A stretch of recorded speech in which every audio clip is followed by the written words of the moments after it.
BJP की राष्ट्रीय कार्यकारिणी की बैठक के दूसरे दिन बड़ा फैसला हुआ है। जेपी नड्डा का कार्यकाल 1 साल के लिए बढ़ा दिया गया है। जून 2024 तक यानी अगले लोकसभा चुनाव की बात तक के लिए उनका कार्यकाल बढ़ा दिया गया है अध्यक्ष के तौर पर। यानी जेपी नड्डा के नेतृत्व में पार्टी चुनाव लड़ेगी 2024 का। और आपने भी अमित शाह को सुना, वो कह रहे थे कि प्रधानमंत्री नरेंद्र मोदी के नेतृत्व में और जेपी नड्डा की पार्टी की अगवानी में पार्टी इस बार 2019 से भी बड़े बहुमत के साथ जीत करके आएगी। यानी 303 सीटें जो 2019 में भाजपा ने जीती और पार्टी के इतिहास में एक नया रिकॉर्ड बनाया। उनका कहना है कि इस बार हम वो रिकॉर्ड भी तोड़ेंगे और 300 से भी ज्यादा सीटों के साथ चुन करके पार्टी एक बार फिर लौटेगी। तो ये बड़ी खबर है। हालांकि इसके बारे में पहले से तमाम जानकारियां थीं कि जेपी नड्डा जी कार्यकाल बढ़ाया जा सकता है। उस पर अब मुहर लगाई गृह मंत्री ने और ये राष्ट्रीय कार्यकारिणी में इसको लेकर के प्रस्ताव रखा गया और उस पर चर्चा के बाद उसको पारित कर दिया गया है। हमारे पॉलिटिकल एडिटर देवेंद्र पराशर जुड़ रहे हैं हमारे साथ। देवेंद्र, आपने पहले बता दिया था कि ये काम होना निश्चित है और जेपी नड्डा का कार्यकाल 1 वर्ष के लिए बढ़ा दिया गया है। साथ ही वो कॉन्फिडेंस अमित शाह की बातों में झलक रहा था। पार्टी को जो उम्मीदें हैं प्रधानमंत्री मोदी की लोकप्रियता और पार्टी की अभी जो संगठनात्मक शक्ति है उसकी बदौलत कि 2019 से भी बड़े बहुमत से चुनकर आएंगे। इतिहास में था कि जेपी नड्डा का जो कार्यकाल रहा है, पार्टी में देखें तो पार्टी ने उसमें बहुत सारी उपलब्धियां हासिल की हैं और जेपी नड्डा का अपना व्यक्तित्व ऐसा है कि वो एक तरह से सबको साथ लेकर चलते हैं। आपको याद नहीं होगा कि पार्टी समस्या को लेकर कभी आपने कोई रिपोर्ट पढ़ी हो कि किस प्रकार से पार्टी में कोई समस्या आ रही है, कोई समस्या आ रही है, कोई खींचतान चल रही हो या कोई भी चीज, क्योंकि जेपी नड्डा बहुत सहज तरीके से सबके लिए उपलब्ध रहते हैं, सभी कार्यकर्ताओं के लिए उपलब्ध रहते हैं, सभी नेताओं के साथ आसानी से सामंजस्य बैठाते हैं। आमतौर पर जो एक पॉलिटिकल ईगो कैरी करने की नेताओं के अंदर प्रवृत्ति होती है, उस प्रवृत्ति से भी वो कोसों दूर हैं। और उस लिहाज से ये तय माना जा रहा था कि प्रधानमंत्री नरेंद्र मोदी हों, गृह मंत्री अमित शाह हों या पार्टी के दूसरे नेता हों, उनमें से किसी को भी इनके नाम पे या इनके कार्यकाल के विस्तार को लेकर कोई हिचक नहीं हो सकती है, कोई दुविधा नहीं हो सकती है। और जिसके चलते आज कार्यकारिणी में सर्वसम्मति से इस प्रस्ताव को पारित किया गया। पूर्व राष्ट्रीय अध्यक्ष और देश के रक्षा मंत्री राजनाथ सिंह ने इस प्रस्ताव को रखा था और इस प्रस्ताव को रखने के बाद सभी सदस्यों ने एक सुर में जून 2024 तक इस कार्यकाल को आगे बढ़ाया। स्वाभाविक तौर पर उसके बाद जो अध्यक्ष की चुनाव की प्रक्रिया होती है अगले साल, क्योंकि मतदाता अभियान चलेगा, उसके बाद बीजेपी के संविधान के हिसाब से कम आधे राज्यों में चुनाव हो जाने चाहिए, उसके बाद ही राष्ट्रीय अध्यक्ष का चुनाव होता है। तो जून 2024 के बाद वो चुनाव होगा। लेकिन फिलहाल के लिए कमान, क्योंकि 9 राज्यों के विधानसभा चुनाव भी होने, अगले साल लोकसभा के भी चुनाव होने और जेपी नड्डा के सिर पर एक बार फिर से जिम्मेदारी पार्टी ने डाली है कि इस कार्यकाल में इन चुनाव में पार्टी को जीत दिलाएं। सौरभ जी, तमाम चर्चाएं तो सुन रहे थे, लेकिन आज गृह मंत्री ने इसमें कोई संशय नहीं छोड़ा कि पार्टी पूरी तरीके से अब 2024 के लोकसभा चुनाव के लिए गियर अप हो चुकी है, पूरी तरीके से इलेक्शन मोड में आ चुकी है। और एक बहुत महत्वपूर्ण बात आज गृह मंत्री अभी कह रहे थे, उन्होंने कहा कि प्रधानमंत्री नरेंद्र मोदी की लोकप्रियता को, उनके व्यक्तित्व को, करिश्माई लीडरशिप को वोटों में परिवर्तित करने का काम जेपी नड्डा ने किया है और यही काम आगे भी उनसे अपेक्षित है।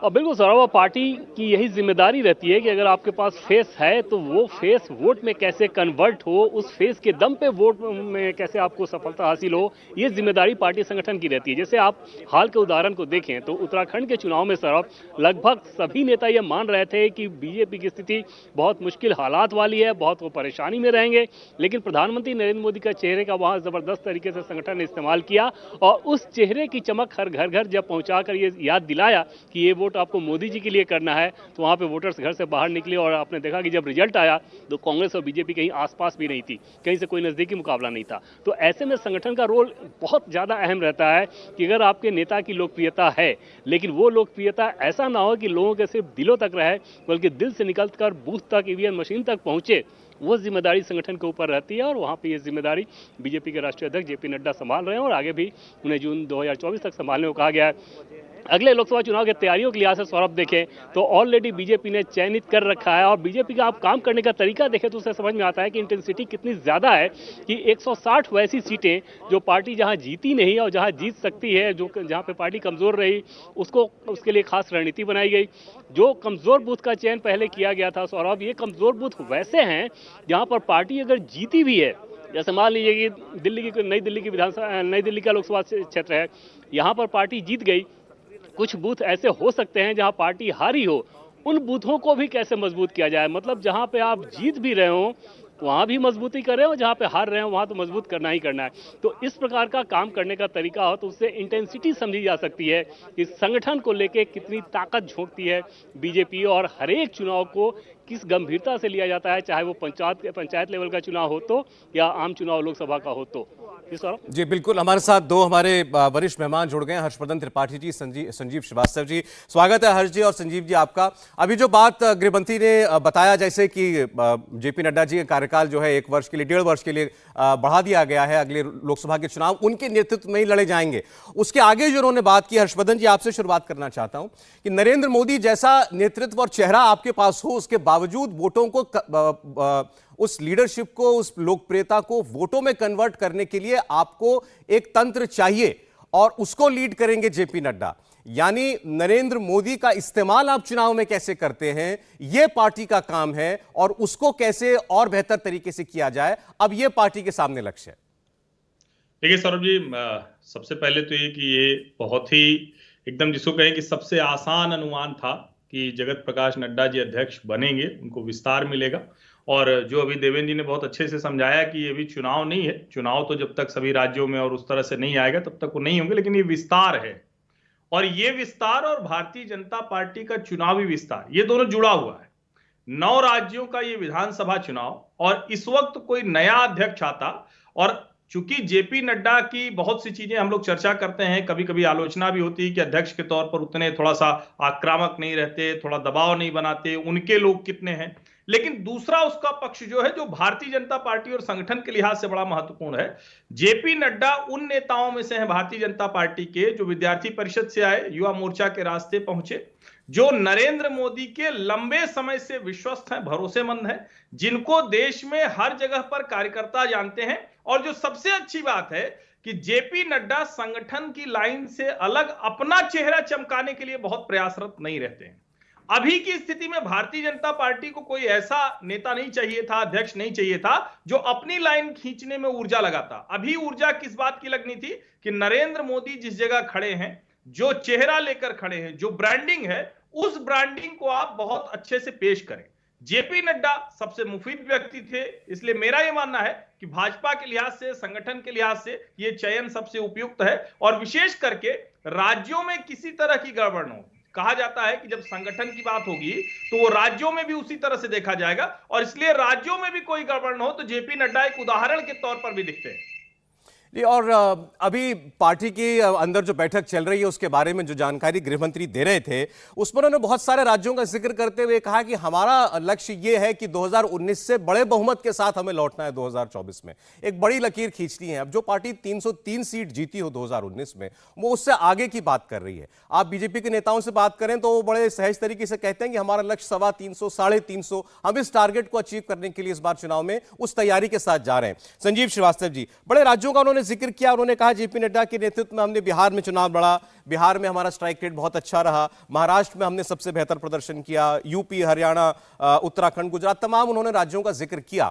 लेकिन इन सब राज्यों को अगर आप लोकसभा में परिवर्तित करते हैं तो क्या भारतीय जनता पार्टी जो टारगेट अपने लिए चुन रही है, वो 325, 350, वो आपको प्रैक्टिकल नजर आता है? वो आपको लगता है कि इस पार्टी के लिए वाकई वो अचीवेबल है?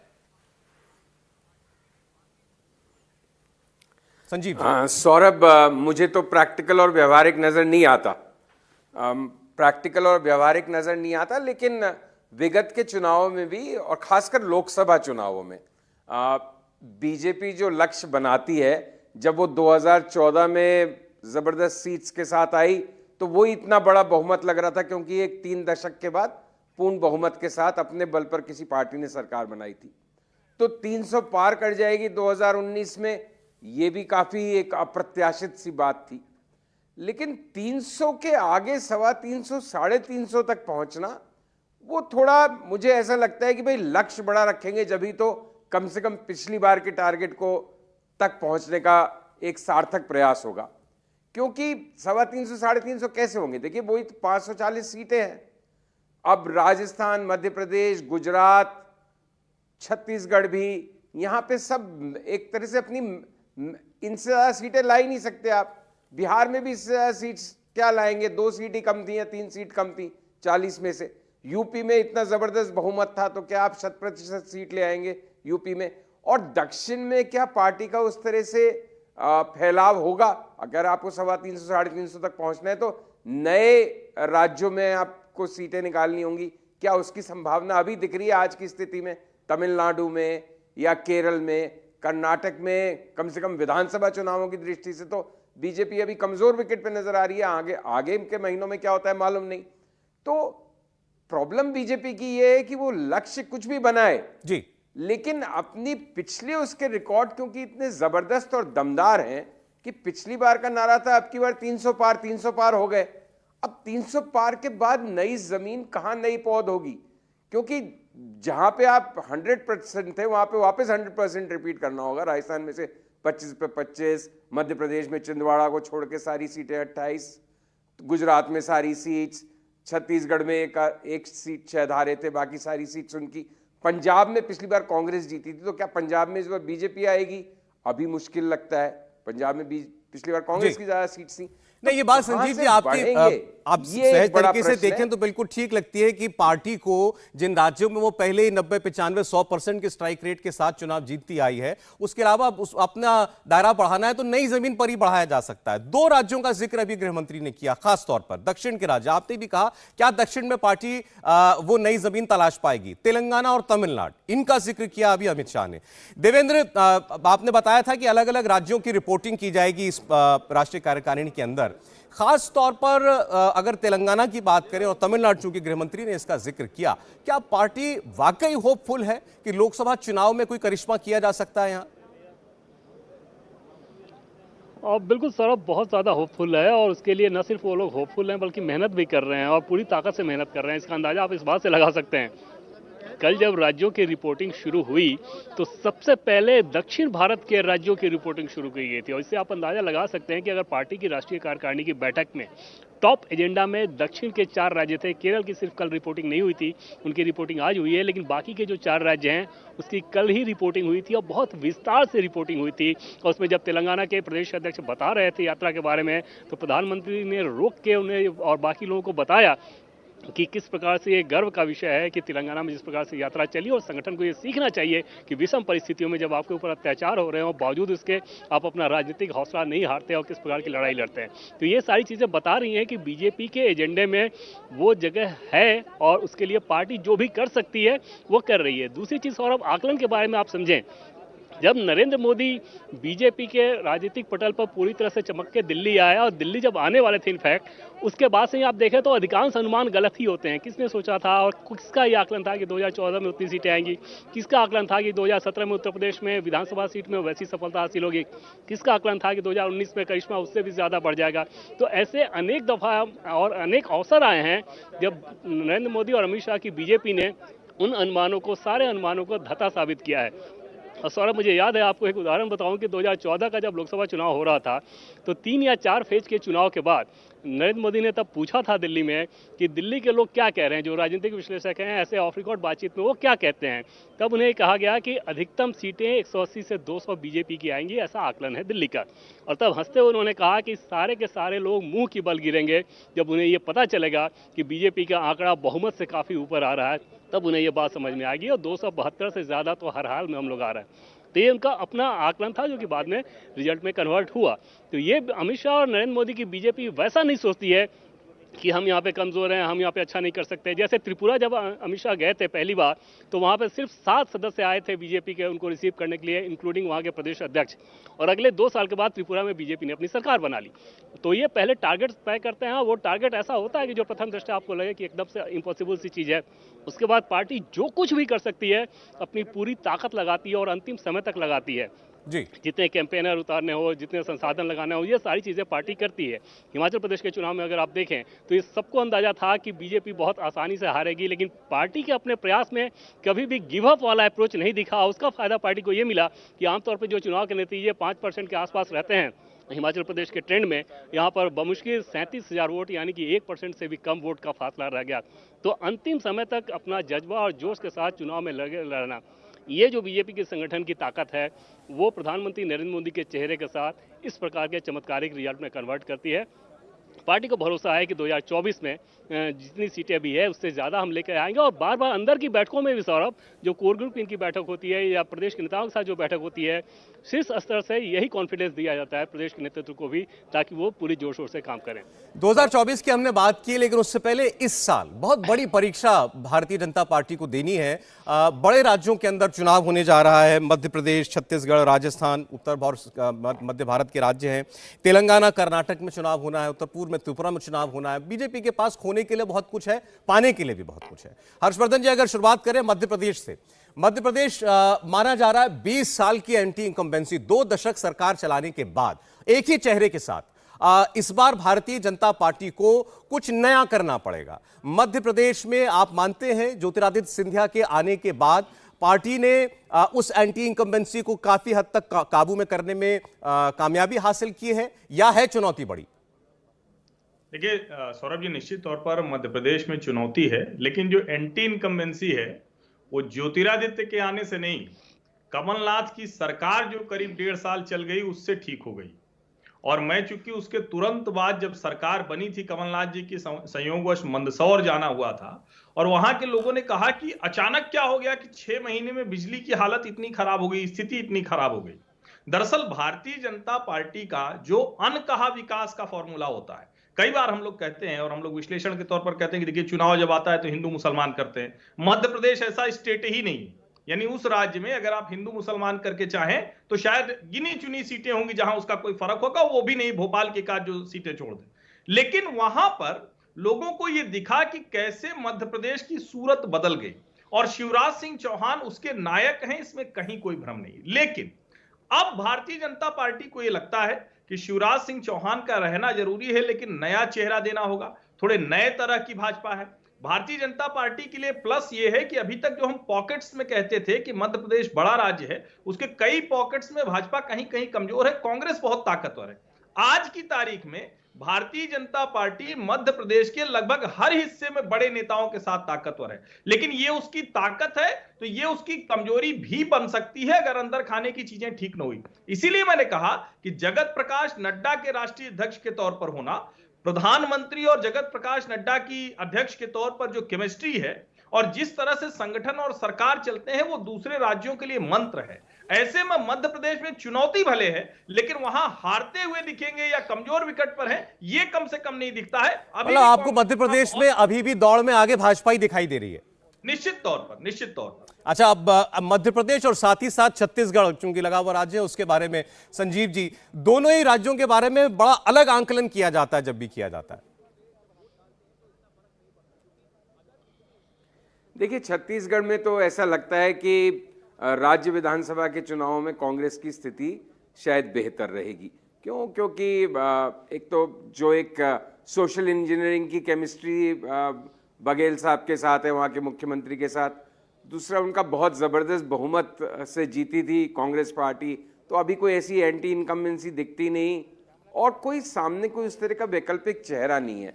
और ये बात हम मान ही सकते हैं काफ़ी हद तक कि एक सीमा के आगे, जैसे लोकसभा में तो मोदी जी का करिश्मा, उसका डंका जम के बोलता है और बजता है, लेकिन विधानसभा में उसकी एक परिधि सी है, वो तय हो जाती है, जिसके आगे वो कन्वर्ट नहीं कर पाते, क्योंकि मोदी तो चीफ मिनिस्टर बनने वाले नहीं है। तो वो मोदी जी के चेहरे के बावजूद एक उसकी लिमिटेड गेन ही मिलता है। मतलब ये नहीं कि सारा गेम चेंज हो जाएगा, जैसे लोकसभा में सामने कोई नहीं होने पाने की वजह से मोदी जी के पक्ष में हो जाता है। तो मुझे लगता है कि छत्तीसगढ़ में कांग्रेस आगे है, मध्य प्रदेश में तगड़ी फाइट है, लेकिन मैं हर्षवर्धन जी की बात से सहमत हूं कि क्योंकि वहां पे सामने की तरफ जो चेहरे हैं ना, वो अभी थोड़े बोझिल और बुझे हुए हैं। भाई कमलनाथ ठीक है, अब अच्छे बड़े नेता हैं, पुराने नेता हैं, साधन संपन्न नेता हैं, लेकिन अब हो गई ना, उम्र हो गई। शिवराज और बीजेपी का मास्टर स्ट्रोक होगा अगर वो शिवराज की जगह कोई नया चेहरा फेंक देगी, मतलब एंटी इनकम्बेंसी बस खत्म। भाई सारा अगर आपने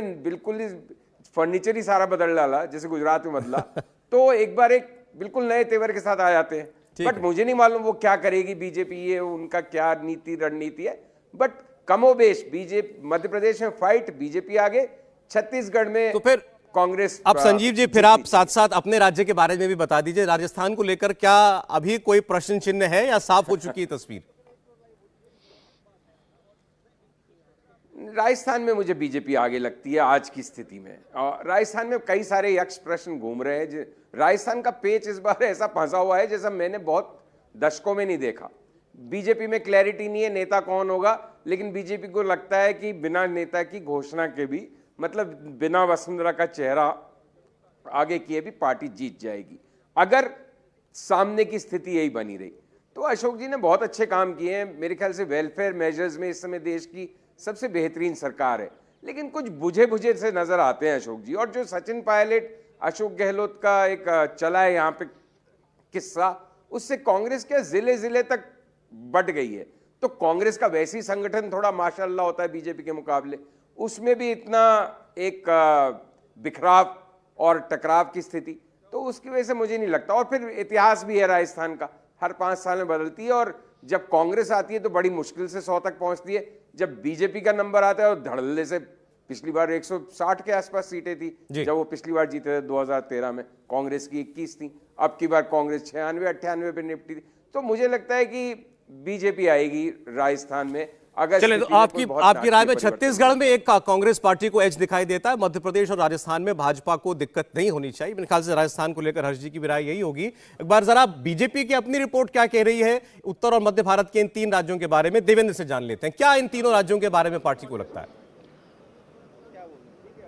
सर, सबसे पहले मध्य प्रदेश की बात करें तो पार्टी का एक बड़ा धड़ा ये मानता है ज़रूर कि उनके अपने लोगों में भी और आम वोटर में इस बात को लेकर थोड़ा उदासीनता रहती है कि एक ही चेहरा इतने सालों से देखते देखते एक फटीक सी, जो पॉलिटिकल फटीक जैसी सिचुएशन होती है वो आ गई है और शिवराज सिंह चौहान को बदलना चाहिए। लेकिन शिवराज सिंह चौहान का कोई दूसरा विकल्प, जो स्वाभाविक विकल्प जिसे कहते हैं, वैसा पार्टी के पास नहीं है और शायद इस लिहाज से बहुत आसानी से वो आगे बढ़ते जा रहे हैं। लेकिन अभी भी पार्टी ने इस पर अंतिम फैसला नहीं लिया है, ये रिपोर्ट हम लोग कर सकते हैं, क्योंकि पिछले दिनों हम लोगों ने शीर्ष स्तर से इस चीज़ को टटोला था पार्टी में कई अलग अलग धड़ों पे, और वहाँ से ये संकेत मिला था कि अभी इस पर कोई फैसला नहीं लिया गया है।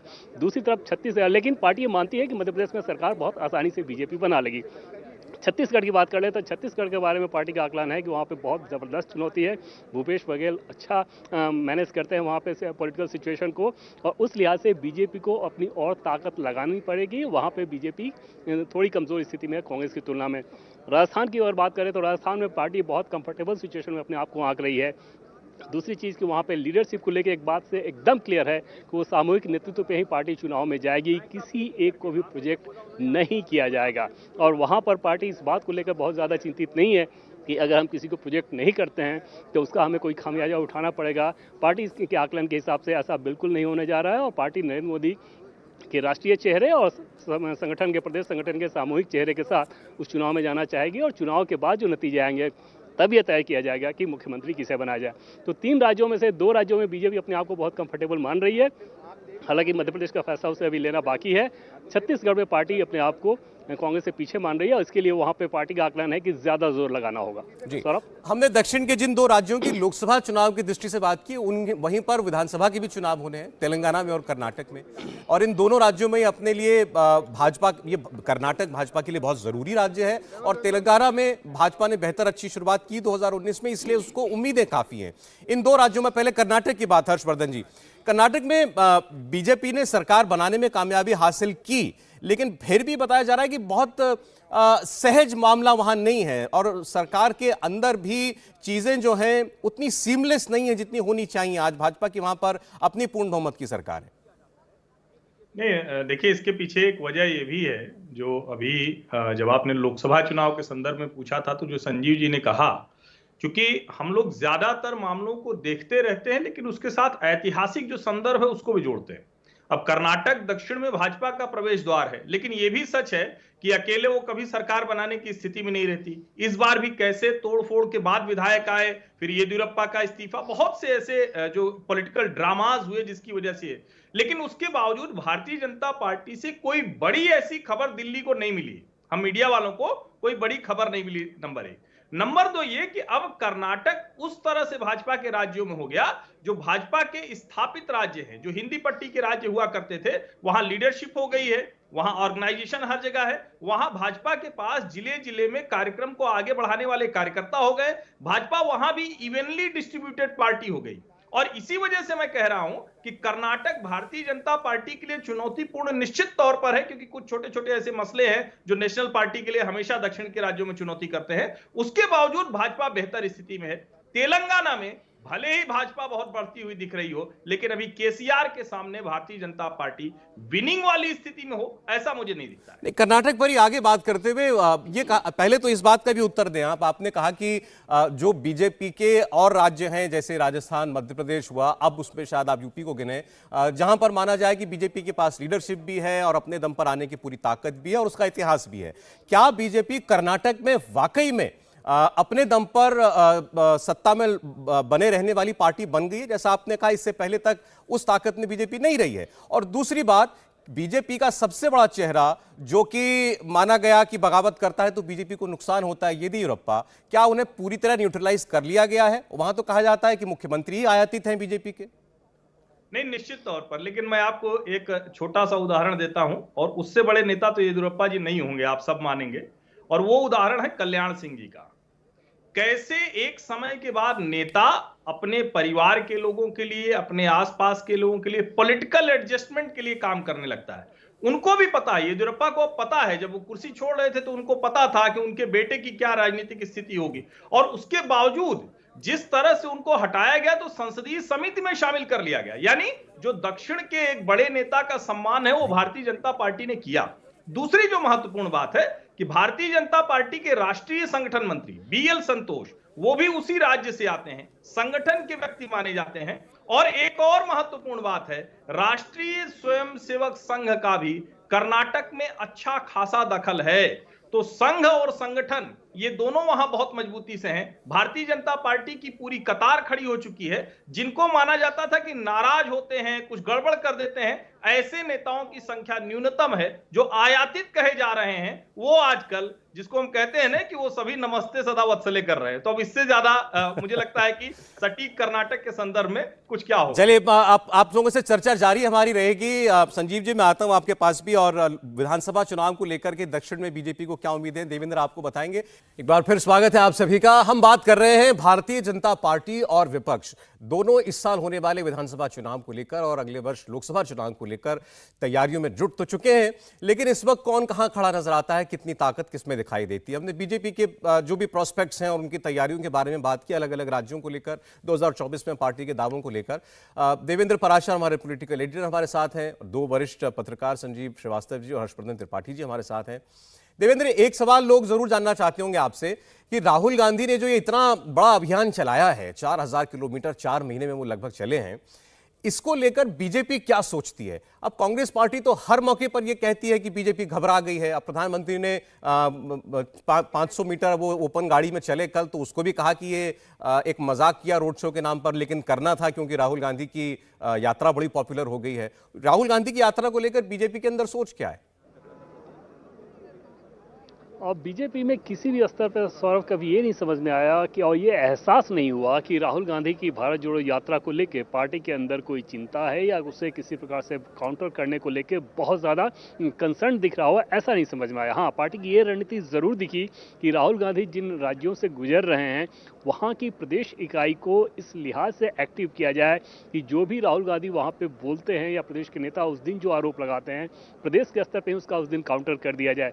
जैसे कर्नाटक की बात कर लें तो वहाँ पे भी लगातार इस स्ट्रेटजी को अपनाया गया था कि राहुल गांधी जब जब वहाँ से गुजरे, जो कुछ भी उन्होंने कहा प्रदेश के स्तर से उसका काउंटर कराया गया था। लेकिन शीर्ष स्तर पर दिल्ली में बैठ के बीजेपी के बड़े नेता भारत जोड़ो यात्रा और राहुल गांधी को लेकर बहुत ज़्यादा कंसर्न हो, ऐसा कभी समझ में नहीं आया। और उसके पीछे बड़ी वजह यह है कि राहुल गांधी यात्रा भले ही कर रहे हो, लेकिन एक पॉलिटिकल नैरेटिव बनाने की जो कोशिश है उसमें वो सफल होते नहीं दिखे बीजेपी नेताओं की नज़र में। बीजेपी का अपना आकलन ये है कि कोई ऐसा नैरेटिव नहीं बना जिस बात को लेकर बीजेपी बहुत ज़्यादा चिंतित हो। राहुल गांधी और कांग्रेस की तुलना में ऐसा लगता है कि बीजेपी के नेता अरविंद केजरीवाल और आम आदमी पार्टी की पॉलिटिक्स को लेकर ज़्यादा सतर्क रहते हैं, क्योंकि आम आदमी पार्टी और केजरीवाल नैरेटिव बनाने की एक तरह से आप कह सकते हैं कि मास्टर है वो, और उसे काउंटर करने को लेकर ज़्यादा कंसर्न दिखता है। कांग्रेस पार्टी को लेकर कोई इतना ज़्यादा कंसर्न नहीं दिखता। हालांकि बीजेपी का हमेशा से ये मानना है कि अगर मुख्य विपक्षी पार्टी कोई है और आगे भी कोई रहेगी तो वो कांग्रेस पार्टी को ही रहना है, और कई राज्यों में कांग्रेस पार्टी बहुत मजबूत स्थिति में है। जी। जैसे गुजरात की भी बात जब सौरभ हम लोग करते थे पहले कांग्रेस पार्टी के बारे में बीजेपी के बड़े नेताओं से, तो भी उनका आकलन ऐसा था कि कांग्रेस पार्टी इतनी फिसड्डी नहीं हो जाएगी, बल्कि वो ये मान के चल रहे थे कि कांग्रेस पार्टी कम से कम 37-38 से 40% तक वोट ला सकती है। बीजेपी अपनी सफलता को 150 से ऊपर देख रही थी, तब भी कांग्रेस के वोट शेयर को 40% आंकती थी। हालांकि वैसा हुआ नहीं। कर्नाटक में जरूर एक बहुत बड़ी चुनौती है कांग्रेस पार्टी की तरफ से बीजेपी के लिहाज से। बीजेपी के नेताओं को भी बखूबी इस बात का एहसास है और उसका ये परिणाम है कि पार्टी अपनी पूरी ताकत वहां पे लगा रही है। आप देख रहे हैं कि प्रधानमंत्री नरेंद्र मोदी के इसी महीने कम से कम 3 कार्यक्रम कर्नाटक में हो रहे हैं। उससे आप अंदाजा लगा सकते हैं कि पार्टी कितनी ज्यादा सतर्क है कर्नाटक को लेकर, खासतौर पर जो वहाँ का ओल्ड मैसूर रीजन है जिसमें लगभग 64 विधानसभा सीटें आती हैं, वहाँ पे पार्टी के लिए बहुत ज़रूरी है कि वहाँ अच्छा करे। और वोकालिंगा वोटर्स लिंगायत के साथ साथ, लिंगायत के लिए तो येदियुरप्पा को लगातार साधने की कोशिश की जा रही है। पार्लियामेंट्री बोर्ड में रखकर ये मैसेज दिया गया कि वो इनका सम्मान करती है। वोकालिंगा वोटर्स में किस प्रकार से वो सेंधमारी कर सके, जेडीएस के सामने खड़ी रह सके, इस बात की पूरी कोशिश की जा रही है। लेकिन कांग्रेस से चुनौती निश्चित तौर पर कर्नाटक में। अभी आपने देखिए, अब अरविंद केजरीवाल का भी जिक्र किया, अभी तस्वीर चला रहे थे हम, एक बार फिर दिखाएगा। तेलंगाना में बुलाया है मुख्यमंत्री केसीआर ने अरविंद केजरीवाल को, वहां बड़े बड़े होर्डिंग लगे हुए हैं। और श्रीवास्तव जी, जो भी लोग एंटी बीजेपी या एंटी मोदी विचारधारा रखते हैं, उनके खिलाफ वोट करते हैं, उसमें बहुत एक बड़ा तबका है जो ये मानता है कि राहुल गांधी ही वो शख्स हैं जो मोदी को चैलेंज दे सकते हैं, चुनौती दे सकते हैं। राहुल गांधी हैं जो इतना खुल करके उनके खिलाफ बोलते हैं और डटे हुए हैं। लेकिन जब बात आती है इलेक्शन में टक्कर देने की, तब आप देखते हैं कई सारे चेहरे खड़े हो गए। अभी केसीआर है, उन्होंने अपनी पार्टी का नाम बदल के उसमें भारत जोड़ दिया है। अरविंद केजरीवाल का आज का स्टेटमेंट है कि इतिहास बदलते देर नहीं लगती, आज तुम केंद्र में हो, कल को मैं हो सकता हूं। ममता बनर्जी भी ये कह रही हैं कि भाई जो जहां मजबूत है वहां चुनाव लड़े। तो एक नैरेटिव बनाने की कोशिश राहुल गांधी जरूर कर रहे हैं, लेकिन जब बात आएगी वोट डालने की, तब कहां ठहरेंगे वो? मैं इस बात से सहमत हूं कि राहुल गांधी और कांग्रेस पार्टी अभी आज की स्थिति में कोई 2024 के संदर्भ में बहुत बड़ी चुनौती बीजेपी के सामने नहीं बन रही है। और वो एक तरह से बेहतर है। कांग्रेस अगर बड़ी चुनौती बनती है तो विपक्षी यूनिटी नहीं हो पाएगी।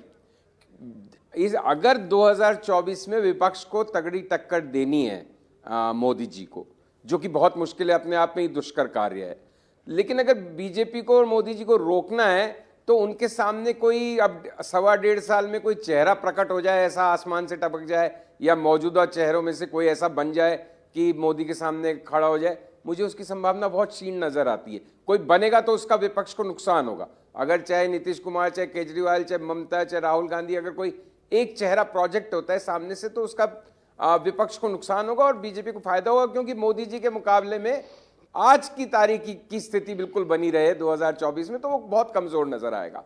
इसलिए बेहतर होगा विपक्ष के अनुसार कि वो एक यूनियन ऑफ स्टेट्स की तरह से चुनाव लड़े, लोकसभा का भी, कि बंगाल में ममता और टीएमसी मुकाबला कर रही है, तमिलनाडु में स्टालिन की पार्टी मुकाबला कर रही है, अलग अलग क्षेत्रों में अलग अलग राज्यों के 17 वहां पे नीतीश और तेजस्वी का कॉम्बिनेशन, आरजेडी का और जेडीयू का कॉम्बिनेशन अलग छोटे छोटे दलों के साथ मुकाबला कर रहा है। महाराष्ट्र में एनसीपी, कांग्रेस और उद्धव ठाकरे की टीम सामने खड़ी है। तब तो शायद रोकने की संभावना थोड़ी बहुत बनेगी। लेकिन अगर संजीव जी, अगर ये जो आप बात कह रहे हैं और जो ममता बनर्जी बड़ी वोकली कहती हैं, अगर वाकई विपक्ष ऐसे चुनाव लड़ता है तो इसके लिए तो कांग्रेस को बहुत बड़ी कुर्बानी देनी पड़ेगी। कांग्रेस पार्टी तो फिर 150-200 सीटों पर चुनाव लड़ती दिखाई देगी हमको। देनी पड़ेगी। तो देखिए कांग्रेस के सामने सौरभ बड़ा स्पष्ट विकल्प है। उनको चयन इस बात का करना है कि उनके लिए बड़ी आवश्यकता क्या है। क्या उनके लिए बड़ी आवश्यकता कांग्रेस को आगे भविष्य के हिसाब से खड़ा करते रहना है, उसमें लंबा वक्त लगेगा, या 2024 में मोदी जी को कड़ी टक्कर देने की कोशिश करनी है? अगर कड़ी टक्कर देने की कोशिश करनी है तो कांग्रेस को एक बैक सीट लेनी पड़ेगी, या अपनी जो तय जगह वो लेनी होगी। लेकिन मैं एक बात जरूर कहना चाहूंगा, और कर्नाटक की इतनी बात होती है, मैं कर्नाटक के चुनाव को बेहद महत्वपूर्ण करके मानता हूं, इसलिए कि वो सबसे पहले होने वाला है। बड़ा राज्य है, संपन्न राज्य है, और बीजेपी ने, जैसे हर्षवर्धन जी ने भी कहा, और अभी आपके पॉलिटिकल एडिटर एकदम से मेरे नाम ही स्लिप हो गया, देवेंद्र बढ़िया जो बोलते हैं, पाराशर, उन्होंने भी कहा कि तगड़ी चुनौती है। मेरा मानना है कि बीजेपी वहां कमजोर विकेट में है आज की तारीख में, और उसके पास बीजेपी के अंदर कोई तुरुप का इक्का नहीं है। बीजेपी की तुरुप का इक्का जनता दल सेक्युलर ही होगा। अगर वो किसी तरह से कुमार स्वामी देवेगौड़ा के साथ कुछ पर्दे के पीछे, ये ओल्ड मैसूर रीजन का अभी जिक्र कर रहे थे पाराशर जी, वो एरिया है जहां पे जनता दल सेक्युलर भी काफी स्ट्रांग है। अगर जेडीएस बीजेपी का गेम वहां खेल गई तब तो बीजेपी की किसी तरह से कोई गुंजाइश बनती है, नहीं तो आज की तारीख में बीजेपी की सरकार बेंगलुरु में दोबारा बनती नहीं तो फिर आप ये भी बता दें कि आप तो खबर रखते हैं सारी, क्या जेडीएस और बीजेपी के बीच में, जेडीएस और बीजेपी के बीच में कुछ बुना जा रहा है? अभी देवेगौड़ा साहब मिलने भी आए थे प्रधानमंत्री से कुछ वक्त पहले। नहीं, ऐसा मैं इस किस्म के कोई मुगालते में नहीं हूं सौरभ की, मुझे बड़ी खबर है। मैं तो एक विश्लेषण कर रहा हूं, जो बातें हम पढ़ते हैं, सुनते हैं, देखते हैं, उसके मुताबिक कि बीजेपी कभी अपने बलबूते पे येदियुरप्पा के रहते हुए भी जोरदार ढंग से सरकार नहीं बना पाई। संजीव जी, अभी इससे पहले लेकिन आपने जो कांग्रेस पार्टी और विपक्ष के बारे में कहा, एक बार हर्षवर्धन जी से मैं जरूर उस पर बात करना चाहता हूं। देखिए, ममता बनर्जी ने कांग्रेस पार्टी का नाम लेकर के एक बात कही। एक सेंटेंस, अच्छा ठीक है संजीव, बोले। मैं बस एक सेंटेंस कहना चाह रहा था कि कर्नाटक का चुनाव अगर बीजेपी हार जाती है तो जो बाकी साल के आखिर में होने वाले चुनाव हैं वो सब फिर अलग अलग ढंग से फंस सकते हैं, क्योंकि जो मोमेंटम है 2023 के चुनावों का वो कर्नाटक से तय होगा। चलो ठीक, इस पर हम लोग बात करते हैं आगे। और जैसी बात हो रही थी कि विपक्ष की एकता जो है वो कांग्रेस पार्टी पर बहुत निर्भर करती है। संजीव जी का अपना ही आंकलन है कि कांग्रेस को बड़ी कुर्बानी देनी चाहिए, क्योंकि उसके लिए प्रायोरिटी होनी चाहिए सत्ता से नरेंद्र मोदी को कैसे हटाया जाए 2024 में। क्या कांग्रेस पार्टी अपने दम पर भाजपा से 50 सीटें छीन सकती है? क्या जिन सीटों पर सीधी बीजेपी कांग्रेस की टक्कर है वहां पर जीत हासिल करके कांग्रेस अपनी टैली आपको 100 तक पहुंचाती हुई नजर आती है? हर्षवर्धन जी, देखिए सौरभ जी, इसको मैं थोड़ा सा उलट से ले चलता हूं। अभी जिन 9 राज्यों के विधानसभा चुनाव हैं उसमें हर राज्य में भाजपा बनाम कांग्रेस है, तो कांग्रेस कुर्बानी क्यों दे उन दलों के लिए जो अपने राज्य में ही जूझ रहे हैं भाजपा से? आप जिन नीतीश कुमार और तेजस्वी की बात करते हैं, कोई अकेले भारतीय जनता पार्टी से लड़ने की हैसियत में है क्या? जिन अखिलेश यादव की बात करते हैं वो कितने बच्चे रह गए हैं लोकसभा और विधानसभा चुनाव में? जिन शरद पवार की बात करते हैं उनके परिवार का झगड़ा कितना बड़ा हो गया है वो अभी दिख नहीं रहा है, क्योंकि सबको समेट के रखना है, लेकिन कितनी खराब स्थिति हो गई जो सिर्फ पश्चिमी महाराष्ट्र की पार्टी है। जिस बंगाल में आप कह रहे हैं वहां पर स्थिति यह है कि ममता बनर्जी के सामने देखते देखते भाजपा कितने गुना बढ़ गई। सवाल यहां यह नहीं कि कौन कुर्बानी देगा, राजनीति हमेशा इस बात के सवाल का जवाब होना चाहिए कि कौन अपनी ताकत दिखाकर दूसरे का हिस्सा झटक लेगा। अगर कांग्रेस पार्टी ये वाली तरह से चलेगी, यानी हम अपनी शक्ति दिखाकर कुछ हिस्सा झटकेंगे, तब तो लोकसभा चुनाव में उसकी कुछ गुंजाइश बनेगी। अगर वो ये सोचेगी कि अच्छा ठीक है भाई, हम उत्तर प्रदेश पहुंचे तो थोड़ा अखिलेश जी का सम्मान करें, तो अखिलेश जी कहेंगे कि तुम हो कहां 3 में न 13 में, तुमको हम क्यों दे दें। बंगाल पहुंचे तो ममता जी तो खैर कुछ भी नहीं मानती है। शरद पवार कहेंगे कि भाई हमारे और उद्धव जी के बाद कोई है, राहुल जी की यात्रा में आदित्य और सुप्रिया सुले को भेज दिया। इस समीकरण को समझिए, जब तक राष्ट्रीय पार्टी की तरह व्यवहार करना कांग्रेस फिर से नहीं सीखेगी तब तक राष्ट्रीय पटल पर राजनीति में उसकी कोई जगह नहीं बनने वाली है। और 24 के चुनाव में तो अगर कांग्रेस ही बड़ी होगी तो लड़ पाएगी, वरना कोई और लड़ने वाला नहीं। हर्षवर्धन जी, जो नजरिया आप पेश कर रहे हैं ये कांग्रेस पार्टी का नजरिया होना चाहिए या हो सकता है, लेकिन जो बात हो रही है वो हो रही है बाकी पूरे विपक्ष के दृष्टिकोण से। उनका कहना यह है कि भाई बंगाल में अगर 5-7% की पार्टी अब कांग्रेस बची है तो वहां क्यों वो वोट जो है काटे, वहां ममता जी को सीटें पर लड़ने दे। यूपी में 5-7% वोट की पार्टी रह गई है, ऐसे ही बिहार के अंदर हो गया है, तो वहां पर जो मजबूत है वही लड़े ज्यादा सीटों पर। ये ठीक है कि ज्यादा सीटों पर लड़े, लेकिन क्या उनमें से कोई पार्टी ऐसी है? लोकसभा का चुनाव होता है और उत्तर प्रदेश में 73 सीटें फिर 64 सीटें भारतीय जनता पार्टी जीत लेती है। इसका मतलब क्या हुआ? इसका मतलब कि कांग्रेस पहले खत्म हुई, लेकिन अब क्षेत्रीय दल भी भाजपा के सामने कुछ नहीं कर पा रहे। ममता बनर्जी इतनी ताकतवर प्रचंड बहुमत से विधानसभा जीतती है, लोकसभा में भाजपा आधा आधा का मुकाबला कर देती है। महाराष्ट्र में वही स्थिति होती है, बिहार में पूरी की पूरी सीटें जीत लेती है। मुझे लगता है कि इसको देखना ही इस तरह से चाहिए, जिसको राहुल गांधी कह रहे हैं कि भाई विचारधारा की बात है, तो विचारधारा में अरविंद केजरीवाल को छोड़ दें, क्योंकि वो विचारधाराहीन व्यक्ति हैं। अरविंद केजरीवाल एक अलग सी विचारधारा है जो कहती है कि जब जो मौका जब हनुमान चालीसा, जब वक्फ बोर्ड, अलग अलग बात करते हैं, वो अच्छा करते हैं, राजनीति करना वो सीख गए हैं। खालिस्तान में वहां जाते हैं तो उस तरह की बात करते हैं, तो अलग अलग है। लेकिन मेरा ये मानना है कि नेशनल नैरेटिव, नेशनल पार्टी ही इस देश में लेके आगे बढ़ेगी, वरना खिचड़ी सरकार बनेगी। वो विपक्ष के लोगों की तो मंशा रहेगी खिचड़ी सरकार बने। देश के लिए नेशनल नैरेटिव चाहिए, वो कांग्रेस पार्टी हो, भाजपा हो या दूसरा कोई नेशनल पार्टी हो। देखिए, आज बहुत सारे मुद्दों पर बात हो गई, विधानसभा चुनावों से लेकर 2024 के समीकरणों पर। बहुत शुक्रिया हर्षवर्धन त्रिपाठी जी, संजीव श्रीवास्तव जी, आपका आज हमारे साथ जुड़ने के लिए। इंडिया टीवी हर वक्त हर जगह डाउनलोड करने के लिए सर्च करें India TV news Google play store या ऐप स्टोर पर।